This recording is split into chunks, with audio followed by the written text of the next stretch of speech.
Game tip-off brought to you by Honda, the official motorcycle of the PBA. Kadalasan ng mga starters nitong ring. To make matters simple, just try to get that W na kaagad straight on. At eto na si Jason Perkins with this nice little pull-up jump shot. These two guys were teammates on the defensive-minded team. Diba? Parang it's a whole different ball game. Yeah, Pagka ganun, pagpasok ng quarterfinals, of course, the edge na makakakuha ng not twice to beat advantage nila. Isang panalo lang ang kakailanganin, pasok na sa semis, pero yun na nga, Magnolia yun. Who's been playing? Isang minuto na lang natitira dito sa first quarter. Perk, yes! As assistant coach Mike Buendia puts it, winning over strong teams in a close game is always character building for the team. And it's extra motivation for them. Seems like instructions galing kay Coach Galoy is not to settle for jump shots. Atake na naman ni Poe. Atake din naman netong si Jason Perkins. Hinahawakan daw yung shorts niya, sabi ni Jason.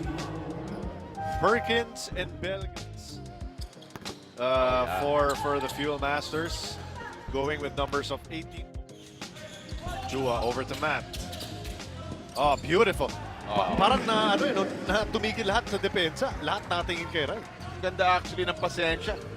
Justin Chua has the 3-point shot naman. He had a wide open look to the basket. Pero sige, hanap muna tayo. Hanap na magandang tira.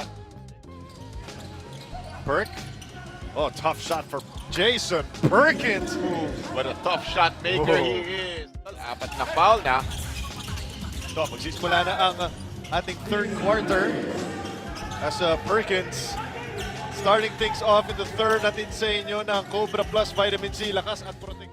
Perk wants Borboran all by his lonesome. Big boy move there by Perkins. And here they go. 4-0 run by the Fuel Masters. So, nakita niya, mas hefty siya dun sa kanyang bantay na si Mark Borboran. Against, Dito sa rain or shine. that was a 5-point swing. Oh! But Perkins countering. Garcia babawi. No! Perkins offensive rebound sa kanya. In between a bunch of white shirts. Perk for 3. Buti na lang may Jason Perkins. Clint Doliga says 5. At wala yan. Na kay Perkins. Jason will finish. Was he shouting and one? What a bucket para dito kay Jason Perkins. Grabe mga aksyon dun sa may ilalim ng rim. Despite that, getting a nice basket is Jason Perkins. Miss ito galing kay Floor. And what a comeback I know. for the Exactly. Fuel Masters, down by 14. But they find a way to grind themselves back into this ball game, and they get the victory. Well, at one point, it really looked like rain or shine, especially the third quarter we were talking about.